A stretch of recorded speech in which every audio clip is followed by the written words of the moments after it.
يتلوه نجاحا. دار خديجة صرح يبقى مغدا للعزة ومراحا.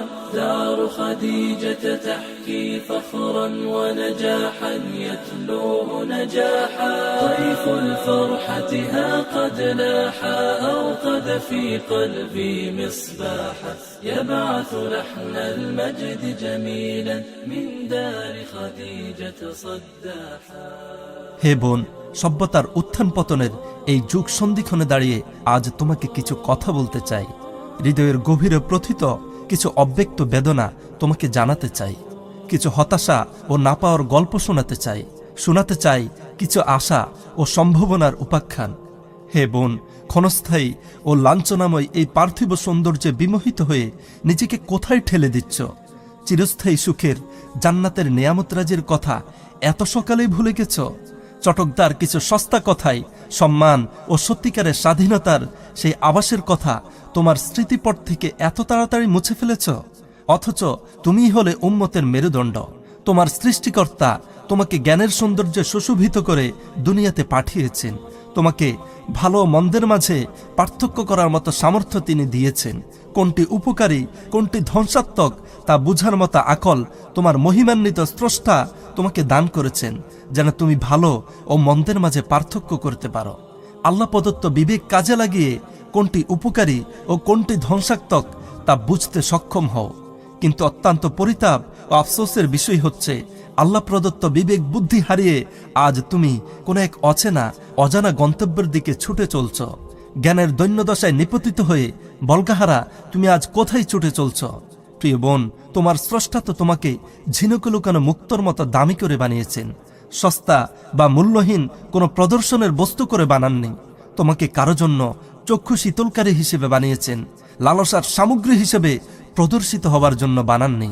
তোমাকে দেয়া নয়ন জোড়ানো সৌন্দর্যের জন্য তো তুমি তার শুকরিয়া আদায় করার দরকার ছিল। আরো বেশি বেশি মাবুদের আনুগত হওয়ার দরকার ছিল।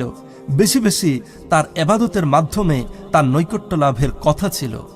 প্রিয় বোন, তুমি তো একজন মুসলিমা। তোমার রব হচ্ছেন আল্লাহ সুবহানাহু ওয়া তাআলা। তোমার নবী হচ্ছেন সমগ্র বিশ্বজাহানের মহামানব হযরত মুহাম্মদ সাল্লাল্লাহু আলাইহি ওয়াসাল্লাম। সে হিসেবে তুমি একজন একনিষ্ঠ আত্মসমর্পণকারিনী। কিন্তু এসব কিছু ভুলে তুমি তোমার রবের অবাধ্যতায় লিপ্ত হচ্ছ। বুঝে বা না বুঝে তোমার রবের দেয়া পর্দার ফরজ বিধান লঙ্ঘন করে চলছ প্রতিনিয়ত।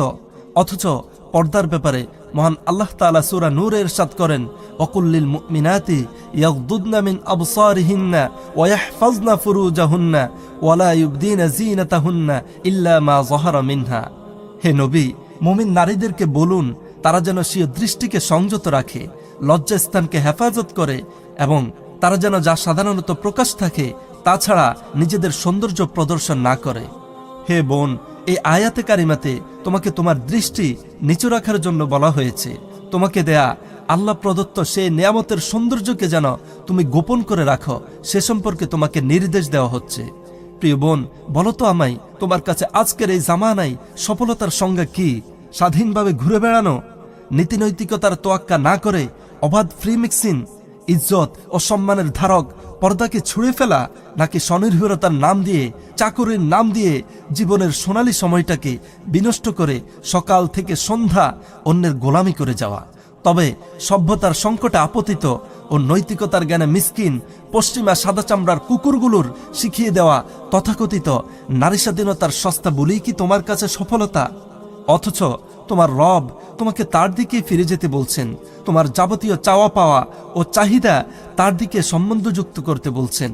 আর বলা হচ্ছে এতে তোমার সফলতা, এতে তোমার পরম পাওয়া। আল্লাহ তাআলা পবিত্র কোরআনে আরো ইরশাদ করেন, ইয়া আইয়ুহান নাবিয়্যু কুল লিআজওয়াজিকা ওয়া বানাতিকা ওয়া নিসাইল মুমিনিনা ইউদনিনা আলাইহিন্না মিন জালাবিবিহিন যালিকা আদনা আন ইউরাফনা ফালা ইউদাইন। হে নবী, আপনি আপনার স্ত্রী, আপনার কন্যা ও মুমিনদের নারীগণকে বলুন তারা যেন তাদের চাদরের কিয়দাংশ নিজেদের উপর টেনে দেয়। এতে তাদের অভিজাত্য, সম্ভ্রান্ত ও পর্দানশীলতা চেনা সহজ হবে, ফলে তাদের উত্ত্যক্ত করা হবে না। অন্যত্র আরো ইরশাদ হচ্ছে, ফাসসালিহাতু কানিতাতুন হাফিজাতুল লিল গায়বি বিমা হাফিজাল্লাহ। সুতরাং পুণ্যবতী নারীরা অনুগত, তারা লোকচক্ষুর অন্তরালে হেফাজতকারিণী ওই বিষয়ের যা আল্লাহ তাআলা হেফাজত করেছেন। প্রিয় বোন, আল্লাহ রব্বুল আলমিনের অশেষ দয়া, তিনি তোমার জন্য জান্নাতকে অত্যন্ত সহজ করে দিয়েছেন। আল্লাহ রব্বুল আলমিন তার হাবিব সাল্লাল্লাহু আলাইহি সাল্লামের মাধ্যমে জানিয়ে দিয়েছেন, একজন নারী যখন 5 ওয়াক্ত সালাত আদায় করে, রমজানের সিয়াম পালন করে, নিজের ইজ্জতের হেফাজত করে ও স্বামীর কথা মতো চলে, তখন সে জান্নাতের যে কোনো দরজা দিয়ে ইচ্ছে মতো প্রবেশ করতে পারে। প্রিয় বোন, তোমাকে বলছি, আর দেরি না করে এখনই নিজেকে আবৃত করে নাও সম্মানের চাদরে। এই পর্দা তোমার সম্মানের প্রতীক, তোমার ইজ্জতের প্রতীক। মনে রেখো, এই পর্দা যতদিন তোমাকে আবৃত করে রাখবে ততদিন তুমি সম্মানিতা থাকবে। আর যখনই তুমি পর্দার মতো গুরুত্বপূর্ণ ফরজ বিধান ভুলে গিয়ে সম্মান ও আত্মমর্যাদার মাথা খেয়ে নিজেকে প্রদর্শন করে বেড়াবে, মনে রেখো সেদিন থেকেই তুমি অপমানিতা, লাঞ্ছিতা ও আত্মমর্যাদাহীনা। প্রিয় বোন আমার, আল্লাহ রব্বুল আলামিন তোমাকে উদ্দেশ্য করে বলছেন, অকরনা ফি বুয়ুতিকুন্না ওয়ালা তাবাররাজনা তাবাররুজাল জাহিলিয়াতিল উলা।